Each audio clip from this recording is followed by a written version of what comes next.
35년을 다닌 회사를 나오던 날, 아내가 선물을 하나 건넸습니다. 상자도 없었습니다. 리본도 없었습니다. 그냥 서점 봉투 하나. 꺼내보니 가계부였습니다. 새 가계부.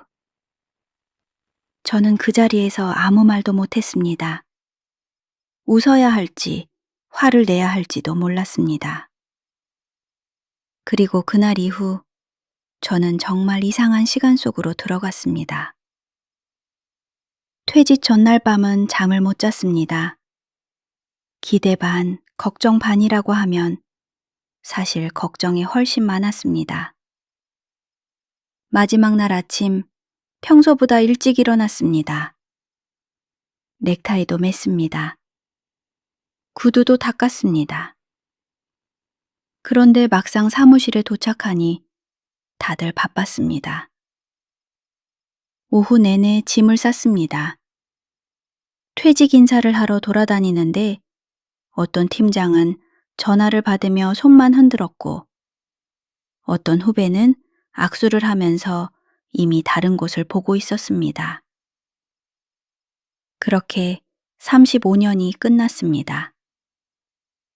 집에 돌아오니 아내가 봉투 하나를 내밀었습니다. 수고했어요. 봉투를 열었더니 가계부였습니다. 저는 피식 웃었습니다. 뭔가 웃기지도 않은데 가계부를 내밀면서 퇴직해도 살림은 네가 책임지라는 뜻인가 싶었습니다. 아내는 아무 설명도 하지 않았습니다. 밥이나 먹자고 했습니다. 며칠 뒤 국민연금 첫 입금 문자가 왔습니다. 생각보다 적었습니다. 많이 적었습니다. 35년을 벌었는데 이게 전부라는 게 실감이 잘 안 됐습니다. 연금만으로는 턱없이 부족했습니다. 모아놓은 저축을 끌어다 쓰면 길어야 2, 3년이었습니다. 아내는 그날 저녁 조용히 말했습니다. 앞으로 어떻게 할 생각이에요? 저는 뭔가 방법이 있을 거라고 했습니다. 구체적인 건 없었습니다. 첫 달에는 지인들한테 전화를 돌렸습니다. 예전 동료, 거래처 사람, 오래 알고 지낸 선배, 자리가 있으면 소개해달라고, 작은 것도 괜찮다고, 다들 알아보겠다고 했습니다. 연락이 온 곳은 없었습니다. 2달째에는 직접 발로 뛰었습니다. 아는 사람이 하는 작은 회사에 찾아갔습니다.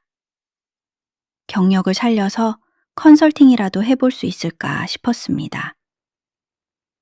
미안하다는 말과 함께 돌아왔습니다. 3달째에는 자격증 학원에 등록했습니다. 유통 관련 자격증이었습니다. 솔직히 잘 몰라서 고른 것에 가까웠습니다. 버스 타고 학원 다니면서 20대 애들 틈에서 강의를 들었습니다. 강사가 하는 말이 절반도 안 들렸습니다. 4달째에는 편의점 야간 알바를 시작했습니다. 새벽 2시에 퇴근해서 걸어오는 길이 생각보다 길었습니다. 아내한테는 아무 말도 못했습니다. 그 사이 아내는 자주 외출을 했습니다. 일주일에 서너 번. 오전에 나갔다가 오후에 돌아왔습니다. 어디 가냐고 물으면 그냥 볼 일 있어요 했습니다. 친구를 만나는 것 같기도 했고 뭔가 배우러 다니는 것 같기도 했습니다. 신경 쓸 여유가 없었습니다. 저도 제 앞이 막막했으니까. 그런데 어느 날부터 아내의 외출이 신경 쓰이기 시작했습니다. 나는 이렇게 안간힘을 쓰고 있는데 저 사람은 저렇게 훌훌 나가도 되는 건가? 한 번은 아내가 외출하고 난 뒤 혼자 거실에 앉아서 생각했습니다. 40년 가까이 같이 살면서 이 사람이 이렇게 무심할 수 있나? 연금이 얼마 나오는지 뻔히 알면서 이 상황에서 어쩌라는 건지. 가계부를 주면서 알아서 하라는 건지. 가계부. 그 생각이 나자 갑자기 부하가 치밀었습니다. 선물이 가계부라니. 퇴직 선물이 가계부라니. 말이 되는 건지. 5달째 되던 어느 날, 아내가 외출한 날이었습니다. 안방에서 정리를 하다가 장롱이 선반을 열었습니다. 거기서 낡은 상자 하나가 나왔습니다. 테이프가 벗겨져 있었습니다. 열었더니 낡은 가계부였습니다. 한 권이 아니었습니다. 여러 권이었습니다. 제일 오래된 것은 결혼 첫 해부터였습니다. 저는 그냥 하나를 펼쳤습니다. 수입, 지출, 잔액. 깨알 같은 글씨로 빼곡했습니다. 월급, 쌀값, 애들 학원비, 그달 버스비가 얼마였는지까지 정확히 적혀 있었습니다. 제가 회사에서 제일 힘들었던 해를 찾아봤습니다. 구조조정 얘기가 나돌던 해였습니다. 그 시절 가계부를 펼쳤습니다. 외식비가 없었습니다. 아내가 옷 산 기록이 없었습니다. 아내가 미용실 간 기록도 없었습니다. 대신 제 양복 수선비가 적혀 있었습니다. 제 구두 굽가리 비용이 적혀 있었습니다.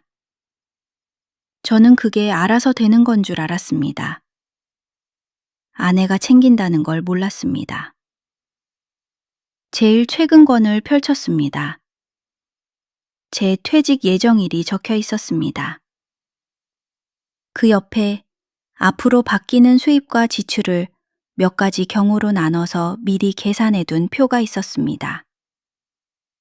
수입 칸에 비상금이라고 적힌 작은 글씨의 항목 2. 마트 계산대 알바, 월 55만 원. 식당 홀 알바, 월 40만 원. 저는 그 글자를 다시 읽었습니다. 아내가 외출하던 날들이 떠올랐습니다. 일주일에 서너 번. 오전에 나갔다가 오후에 돌아오던 날들. 볼 일이 있다던 날들. 저는 상자를 천천히 닫았습니다. 한참 그 자리에 있었습니다. 무심한 게 아니었습니다. 말을 안 했을 뿐이었습니다. 저도 말을 못하고 있었으니까 어쩌면 우리는 서로 같은 방식으로 살고 있었던 것 같습니다. 그냥 하는 사람들이었습니다. 이 일상을 지키고 싶은 사람들이었습니다. 둘 다. 말하지 않았을 뿐 그 사람도 이미 움직이고 있었습니다. 오늘 이야기는 여기까지입니다. 조금 마음이 남으셨다면 구독 버튼 한번 눌러주세요. 다음 이야기도 여기서 기다리고 있겠습니다. 오늘도 한 페이지 쉬어가요.